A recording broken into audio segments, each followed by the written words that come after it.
जी बिस्मिल्लाहिर्रहमानिर्रहीम। जी बताएं जरा, डार्ट कलेक्शंस, कलेक्शंस का लफ्ज आपने पहले फोकस करना है, डार्ट को बाद में। वो तो डार्ट की तरफ से फैसिलिटी प्रोवाइड की गई है ना।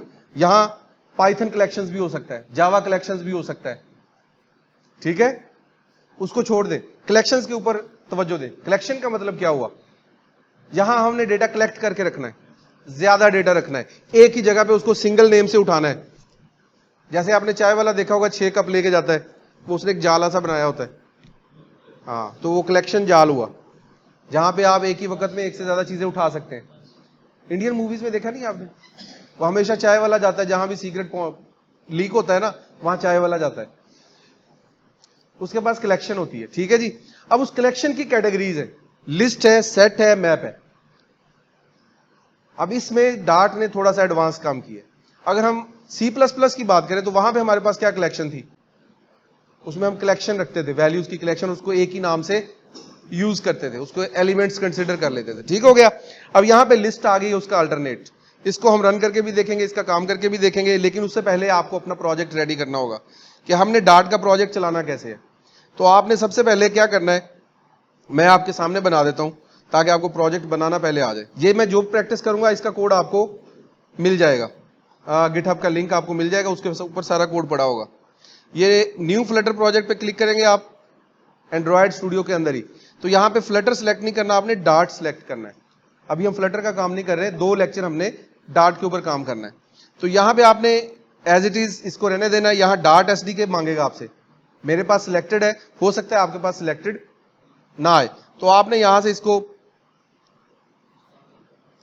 आपने एक फोल्डर जब सॉफ्टवेयर इंस्टॉल किया, फ्लटर एसडीके इंस्टॉल की, तो आपके पास एक फोल्डर आ गया था फ्लटर का, जिसको मैंने वीडियोस में एसआरसी के अंदर रखा हुआ है। यहां मैंने उसको डायरेक्ट रखा हुआ है, कोई इशू नहीं है, एसआरसी के अंदर से उठा लें, एसआरसी में से फ्लटर का फोल्डर, फ्लटर के फोल्डर में से कौन सा फोल्डर उठाना है जी, फ्लटर का फोल्डर, फ्लटर के फोल्डर में से बिन का फोल्डर, बिन में से कैशे, और कैशे के अंदर आपकी डाटा एसडीके पड़ी हुई है, तो आपको अलग से डाउनलोड करने की जरूरत नहीं है। इसको आपने सिलेक्ट करना है, ये आपकी सिलेक्टेड हो जाएगी। आपको यहाँ पे वर्जन बता देगा कि आपने इस वक्त डार्ट की एसडीके 3.9.0 यूज कर रहे हैं। आप इसको नेक्स्ट करेंगे, नेक्स्ट करने के बाद आपने यहाँ पे प्रोजेक्ट का नाम देना है। लेकिन यहाँ पे एक चीज का ध्यान रखना है, जो आपको मैंने गिटहब की रेपोजिटरी बनाई है उसी के अंदर ही आपने सेव एज करवा देना। जैसे कि मैंने यहां से रेपोजिटरी एक बनाई हुई है जिसका नाम है, ये इधर लिखा हुआ है, मैं वैसे उधर से बता भी देता हूं ताकि आपको करना आ जाए काम। यहां पे गिटहब, गिटहब के अंदर आपके पास ये मैंने रेपोजिटरी बनाई है, फ्लटर सितंबर 2025, ठीक है। ये मैंने फोल्डर सेलेक्ट किया, इसको सिलेक्ट कर लिया। जब सिलेक्ट किया तो देखें इसकी सूरत हाल कुछ इस तरह से होगी। इसको आपने थोड़ा सा बेहतर करना है काम को। अब ये देखें, ये भी सेम और ये भी सेम। आपने यहां पे एक बैकस्लैश लगा के, जैसे उसमें प्रोजेक्ट क्रिएट किया था, फर्स्ट डार्ट, इसमें कैपिटल लेटर से नाम नहीं लिखने देता वो आपको, तो आपने स्मॉल लेटर में ही लिखना है। उसके लिए आप अंडरस्कोर यूज कर लें, वो एक सेपरेट अच्छा सा रीडेबल प्रोजेक्ट नेम हो जाए, फर्स्ट डार्ट प्रोग्राम। अब ये जो आपने प्रोग्राम लिखा है इसका एक फोल्डर बनेगा। फोल्डर कहां बनेगा, इसके अंदर, फ्लटर सितंबर 2025 के अंदर जाके फोल्डर बनेगा। तो यहां पे आपको इसको पेस्ट करना है। ये मेरी रेपोजिटरी का नाम है, इस रेपोजिटरी के नाम के अंदर मैंने फोल्डर क्रिएट करना है। तो जैसे मैं क्रिएट पे क्लिक करूंगा, मुझे कहेगा कि ये मैं क्रिएट कर दूं, मैं कहता हूं जी कर दो। जैसे आपका प्रोजेक्ट क्रिएट हो जाए तो आपके पास गिटहब के अंदर यहां पे ये चीजें उसने उठा ली, इनिशियल प्रोजेक्ट, ठीक है जी। इसको आपने सबमिट कर देना है, ये सबमिट हो जाएंगी 11 की 11 फाइल्स, ये मेरे पास पहुंच जाएगी, ठीक है। जो आप प्रैक्टिस करेंगे, टास्क करेंगे।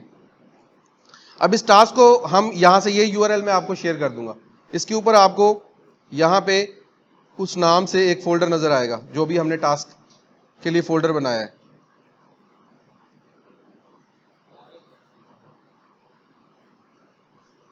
अभी मेरे ख्याल उधर से ही शिफ्ट नहीं हुआ, इधर से ही नहीं गया अभी, ये पहले यहां से कंप्लीट भेज दे। अच्छा जी, जब तक उधर से वो मूव हो जाता है तब तक हम इधर आ जाते हैं, ठीक है जी। ये देखें जी, यहां पे पब स्पेक को खत्म कर दें, ये बिन के फोल्डर के अंदर आपके पास ये फाइल आपकी आ गई है, डार्ट का कोड, इसको आपने कर लेना ब्लैंक, ये खाली हो गई। और यहां पे आपने वॉइड मेन प्रिंट का कीवर्ड लगा के ये कुछ भी लिख दे, और इसको कर दे रन। जी अब यहां पे क्या प्रॉब्लम आ गई है? कोई प्रॉब्लम नहीं है, टेंशन ना ले। नेवर शो अगेन, ये आपके पास आंसर है। इसको आप मिनिमाइज कर दें, अब ये क्लीन हो गया मजीद। ठीक है, ये देखें, ठीक है। अभी कुछ चीजें मेरे ख्याल कर रहा है काम, नहीं कर रहा। यहां तक समझ आ गई है? ये रिजल्ट आउटपुट है, ये आपका कंपाइलर बन गया। ठीक है, अब इसके बाद हमने प्रैक्टिस करनी है। प्रैक्टिस के लिए मैंने यहां पे कोड लगाया हुआ है, इस कोड को हम लेके आते हैं यहां से कि लिस्ट के अंदर हम क्या क्या कर सकते हैं। तो हम लिस्ट के अंदर चेंजिंग्स करके देखते हैं थोड़ी सी। अब ये चेंजिंग्स कहां करनी है? यहां पे करनी है। ठीक है जी, इसको दोबारा से फिर रन करें। अभी तक ये पुराने सदमे में ही है। देखिए यहाँ पे वो एरर ही दिखाई जा रहा है, वो असल में मेरे पास नेट इशू है, जिस वजह से वो पुरानी चीजें अभी तक अपने पास दिमाग में रखे हुए, जैसे आप अभी तक क्लियर नहीं ना हुए, वही कॉन्सेप्ट चलते आ रहे हैं। थोड़े अब रिफ्रेश कर लें, ठीक है, थोड़ा अपने आप को नेट लगा लें।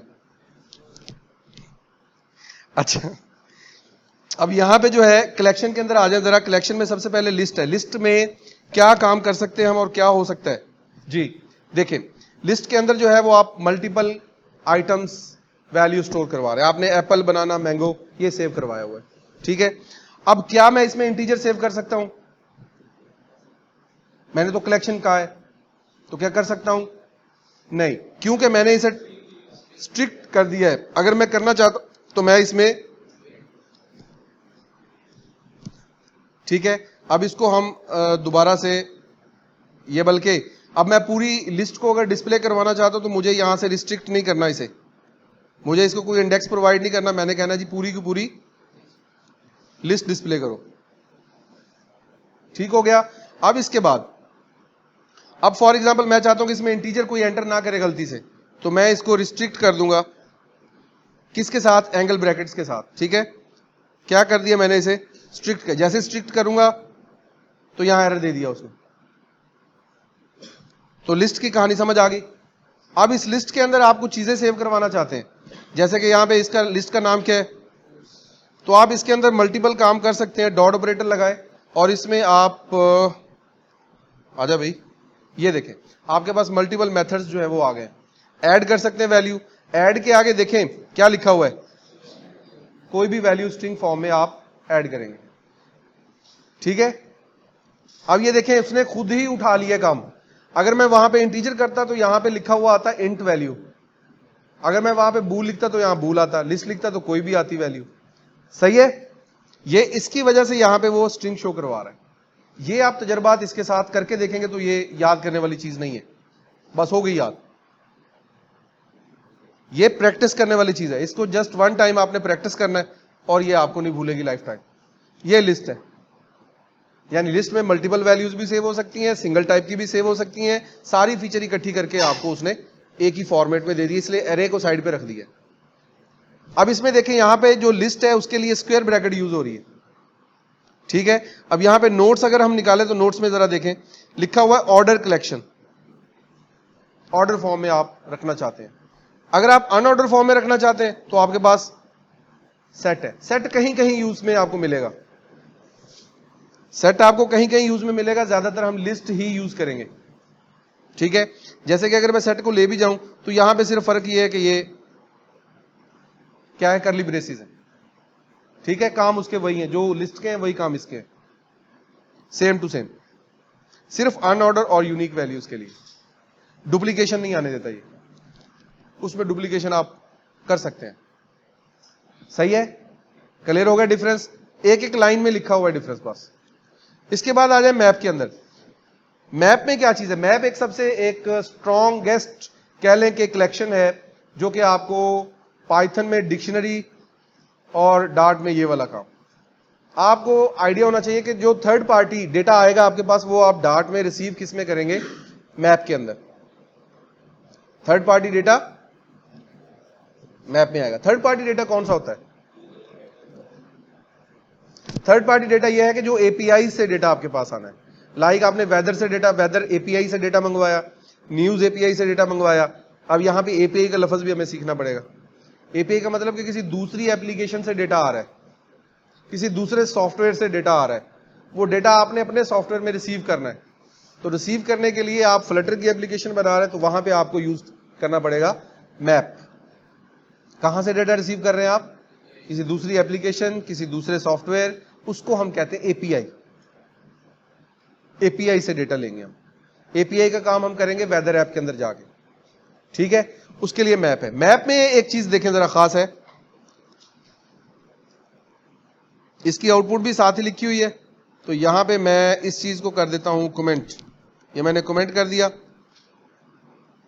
और ये मैंने पेस्ट कर दिया। कमेंट करने के लिए कंट्रोल/, ठीक है, कंट्रोल/। यहां पे आप इसको जरा जूम कर लिया हमने। अब ये देखें, अब इसमें की वैल्यू की फॉर्म में डेटा स्टोर होगा। किसमें स्टोर होगा? की वैल्यू की फॉर्म में। अब इसमें की और वैल्यू को समझते हैं। यहां पे की की जो टाइप है वो भी स्ट्रिंग है और वैल्यू की टाइप है वो भी स्ट्रिंग है। अगर यहां पे मैं एक नया डेटा एंटर करता हूं और यहां मैं लिखता हूं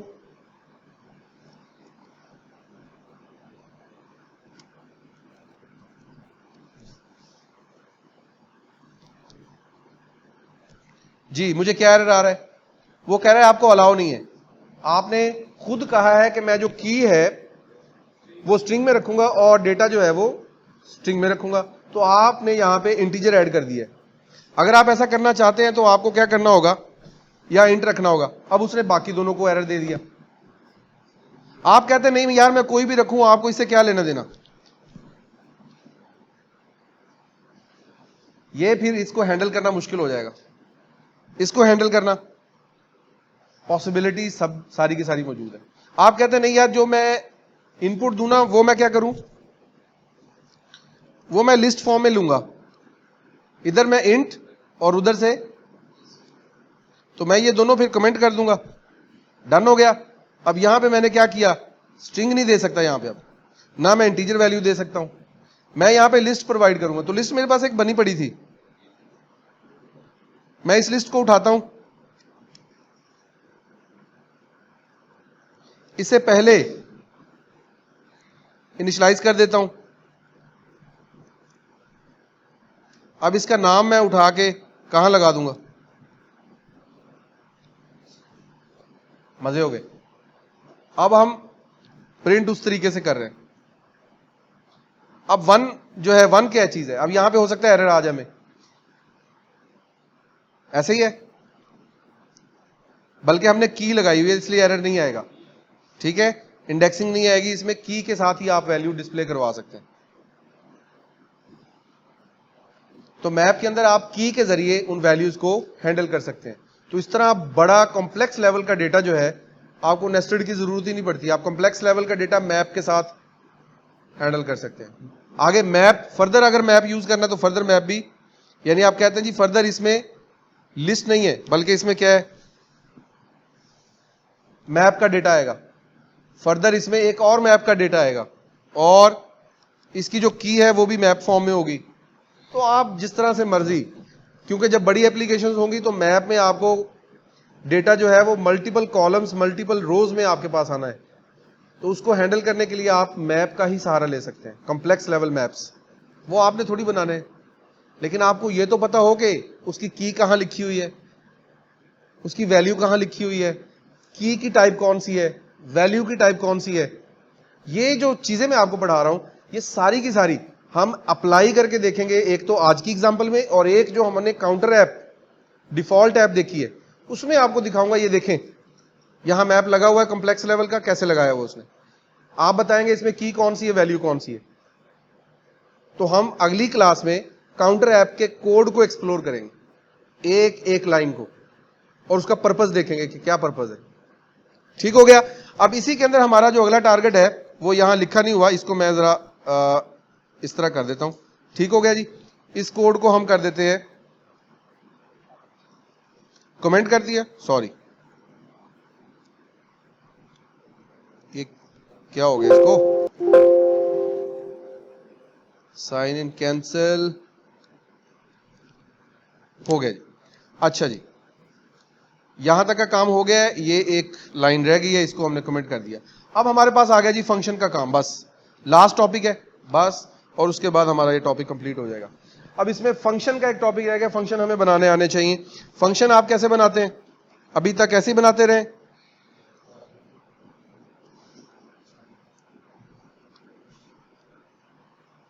ऐसे ही है जी। इसको हमने कहां बनाना है? मेन से बाहर। और इसमें हम कोई काम कर लें, हम इसमें यहां पे एक लाइन प्रिंट कर लेते हैं। अब इसको यूज करने के लिए, अब ये ऊपर जो मैंने चीज लिखी है इसको कहते हैं डेफिनेशन डिक्लेरेशन इकट्ठी है। मेन फंक्शन से ऊपर हो तो डिक्लेरेशन और डेफिनेशन इकट्ठी होती है। डिक्लेरेशन और डेफिनेशन में क्या फर्क होता है? सिंपल वर्ड्स में बता सकते हैं। डिक्लेरेशन का मतलब यह है कि ये फंक्शन मैं यूज करूंगा। डिफाइन का मतलब यह होता है कि मैं इस तरह से यूज करूंगा, उसमें आपने प्रॉपर वे बताना होता है, यानी उसमें फंक्शन की बॉडी लाजमी होनी चाहिए। डेफिनेशन में फंक्शन की बॉडी लाजमी होती है, डिक्लेरेशन में फंक्शन की बॉडी जरूरी नहीं है। अब यहां पे कॉल करने के लिए क्या लिखना है भी आप बताएंगे जरा। हाँ जी, मैं यहां पे लिखूंगा फन। अब यहां पे इंटरेस्टेड टॉपिक आने वाला है, सोना नहीं, जागते रहना बस। जी आगे। अब यहां पे जो असल चीज है, यहां पे देखें एंट नम, तो मुझे यहां पे नंबर प्रोवाइड करना है और मुझे नंबर यहां पे डिस्प्ले करने के लिए क्या करना होगा? मैंने यहां पे नंबर प्रोवाइड कर दिया है 23। अब यहां पे क्या करूं? मैं इसी स्ट्रिंग के अंदर डिस्प्ले करवाना चाहता हूं, तो डॉलर साइन लगाएंगे और नाम लिखेंगे। अगर मैं डॉलर साइन नहीं लगाता तो उसको वो एज अ स्ट्रिंग कंसिडर कर लेता है, तो मैं इसको डॉलर साइन लगा के इसे वेरिएबल कंसिडर करवाऊंगा और ये काम हो गया। इंटरेस्टिंग काम इससे आगे है, ये नहीं है। अब यहां पे मसला आएगा कि मैंने इसको स्ट्रिंग भी पास करनी है। अब इस चीजों को जो ये मैं इसे प्रोवाइड कर रहा हूं, इसे क्या कहते हैं? पैरामीटर्स, आर्गुमेंट्स, एट्रीब्यूट्स भी कह लें। ये मैं इसे प्रोवाइड कर रहा हूं, फीचर्स प्रोवाइड कर रहा हूं, वो उसके मुताबिक आगे काम कर रहा है। अब यहां मैंने इसे एक प्रोवाइड नहीं की। अब मुझे क्या मैं इसको इधर लिख सकता हूं?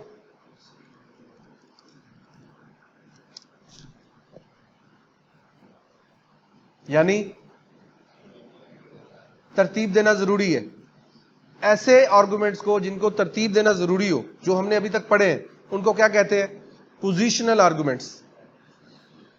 याद रख लें, बहुत आम चीज है, अगली क्लास में मैंने पूछना है और आपने भूले हुए होना है, तो अगर आप लेक्चर सुनेंगे दोबारा से तो नहीं भूलेंगे। इसको कहते हैं पोजिशनल आर्गुमेंट्स, यानी जिनकी पोजीशंस को मेंटेन रखना जरूरी है। मैं चाहता हूं कि नहीं, मैं जहां मर्जी लिखूं, जहां मर्जी यूज करूं, क्योंकि जब हमने एडवांस कोडिंग में जाना है तो वहां पे एक एक क्लास, क्योंकि देखें हमने पहले कहा है कि फ्लटर ने क्लासेस बना के रख ली हैं पहले से, तो जब उसने क्लासेस बनाई है तो उसमें तो 150 पैरामीटर्स है, तो 150 पैरामीटर्स मैं कैसे पोजीशंस में मेंटेन करूंगा? ऐसी सूरत हाल को हैंडल करने के लिए उन्होंने इंट्रोड्यूस करवाए कौन सा नाम? Named parameters. क्या नाम इंट्रोड्यूस करवाए? Named parameters. और जो हम कन्वेंशनल यूज कर रहे थे वो कौन से थे? ये सबसे अहम इस चीज की। अच्छा, अब यहां पे आ जाए जी, ये सबसे अहम चीज थी। अब उसमें मैं इसको पहले तो एक तरतीब से रख लेता हूं। ये मैंने इसको तरतीब दे दी है, तरतीब दे दी है, एरर खत्म हो गया है। लेकिन अगर मैं इसको ये चीज प्रोवाइड नहीं करता, मैंने पोजीशन मेंटेन कर ली है लेकिन मैं वैल्यू नहीं देना चाहता उसे नाम, फिर भी मुझे क्या आ रहा है? एरर क्या आएगा? 2 पोजिशनल आर्गुमेंट्स। आपने डिक्लेरेशन में मुझे बताया है कि 2 पोजिशनल आर्गुमेंट्स आप मुझे दोगे और मैं उसके ऊपर काम करूंगा, लेकिन आपने मुझे कितने प्रोवाइड किए? But 1 found. ठीक है, बड़ा ही एरर क्लियर है। अब यहां पे मैं थोड़ा नाम भी डिस्प्ले करता हूं। डन हो गया जी। अब एरर आ जाएगा। अब इस एरर को हैंडल करने के लिए या तो मैं इधर वैल्यू प्रोवाइड करूं या इसको नेम्ड आर्गुमेंट्स में कन्वर्ट करूं। तो मैं इसको नेम्ड आर्गुमेंट्स में कन्वर्ट करता हूं। नेम्ड आर्गुमेंट्स के लिए इसको इनिशियल वैल्यू देना जरूरी है, इनिशियल वैल्यू देना जरूरी है, और इन पैरामीटर्स को स्क्वायर ब्रैकेट में बंद करना जरूरी है। ये 2 काम करना जरूरी है। पोजिशनल आर्गुमेंट्स को नेम्ड आर्गुमेंट्स में कन्वर्ट करने के लिए 2 काम करना जरूरी है। उसे इनिशियल वैल्यूज देना, तमाम पोजिशनल आर्गुमेंट्स को इनिशियल वैल्यू देना, डिफॉल्ट वैल्यूज देना और साथ ही साथ उन्हें स्क्वायर ब्रैकेट्स में बंद करना जरूरी है। अब आप इसमें बेशक 150 पैरामीटर इस्तेमाल कर ले, क्या फायदा होगा इसका? देखिए मैं इधर अकेला यूज कर रहा हूं। अगर मैं फॉर एग्जांपल, अब मसला आ गया, अब यहां पे यूज करने में आपको क्या करना होगा? सिर्फ एक काम करना होगा कि आपको बताना होगा कि आप पैरामीटर यूज कौन सा करना चाहते हैं। तो उसके लिए आपने किसी भी फंक्शन या ऑब्जेक्ट के अंदर आकर कंट्रोल स्पेस दबानी है। ये काफी लेंथी हो जाएगा काम, आप इस तरह करें कि शायद इसके ऊपर ही प्रोवाइड कर दे। नहीं कर रहा, चलें,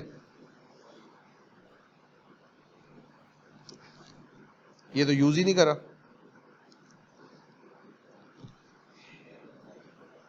खाली भी कॉल हो रहा है। अब खाली में क्या क्या चीजें डिस्प्ले होंगी? इधर से 0 डिस्प्ले होगा, इधर से खाली, इस वजह से एरर नहीं आएगा। लेकिन हमारा काम इसने फ्लॉप कर दिया। वो क्या है? यहां पे हमें सिर्फ नाम देना है, तो नाम के लिए हमें यहां पे नेम हम खुद ही मेंशन कर लेते हैं। फिर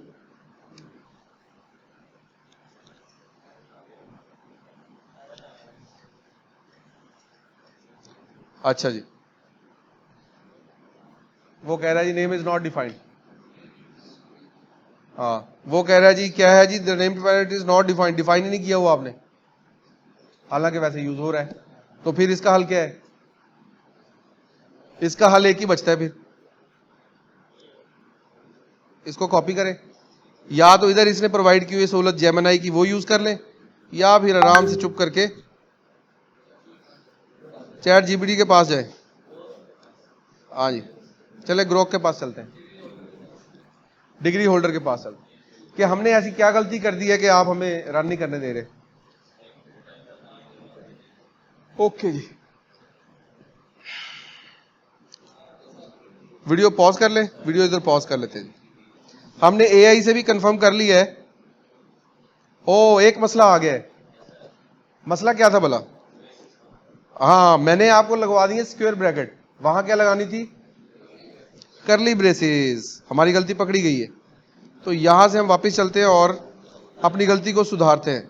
यहां हमने स्क्वायर ब्रैकेट लगा दी गलती से, कौन सी लगानी है? करली ब्रेसेस। लें जी, तो एआई के पास जाने से मसला हल हो गया। ये लें जी, यहां पे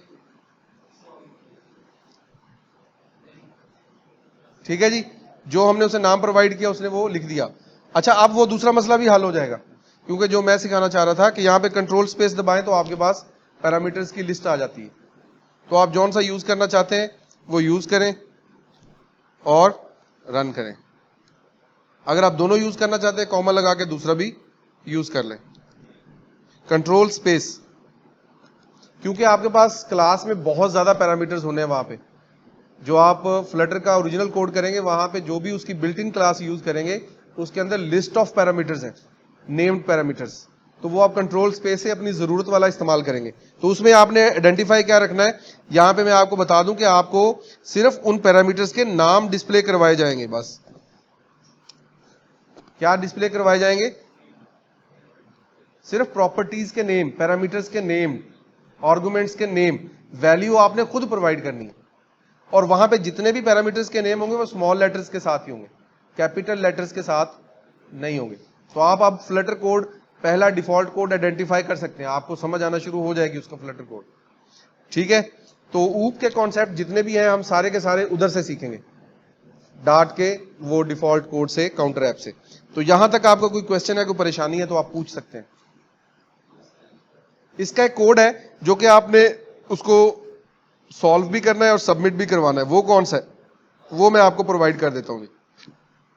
ये कोड आपके पास ही रहेगा, बल्कि ये सारा कोड मैं कमेंट कर रहा हूं, ठीक है। और ये बिल्कुल इधर चला गया जी।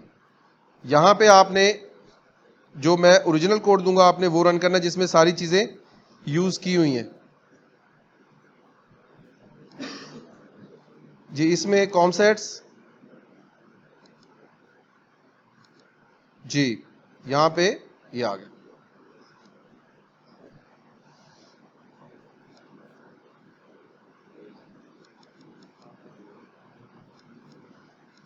जी। यहां पे एंड पे आपको कोड मिल जाएगा सारे का सारा, ठीक है जी। ये रहा, ये आपने यूज करना है इसके अंदर।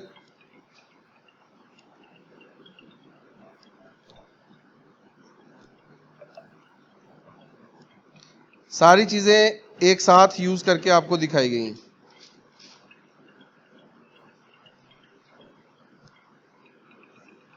इसके अंदर कुछ एक्सटेंशंस करवाएंगे, इसको आपने रन कर लेना है।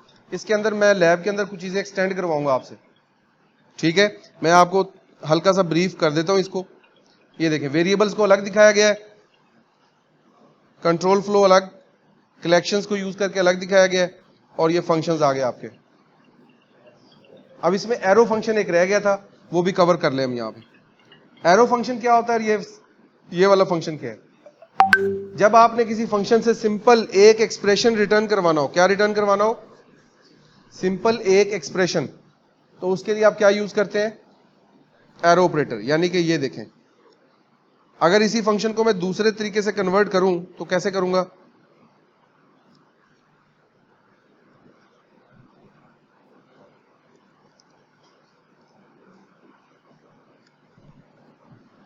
ठीक है, या मैं इसका नाम चेंज कर देता हूं, अब उसे कोई इतराज नहीं। ये इसका ओरिजिनल वर्जन है और ये इसका शॉर्ट वर्जन है। तो थोड़ा स्मार्ट कोड के अंदर फंक्शन को रिप्लाई लेने के लिए आप स्क्वायर फंक्शन यूज कर सकते हैं। डन हो गया जी। इसमें कुछ और पूछना हो आपने तो आप पूछ सकते हैं जी। टास्क अभी लैब में बताऊंगा, जो आपने वहां परफॉर्म करने, उसके नंबर होंगे।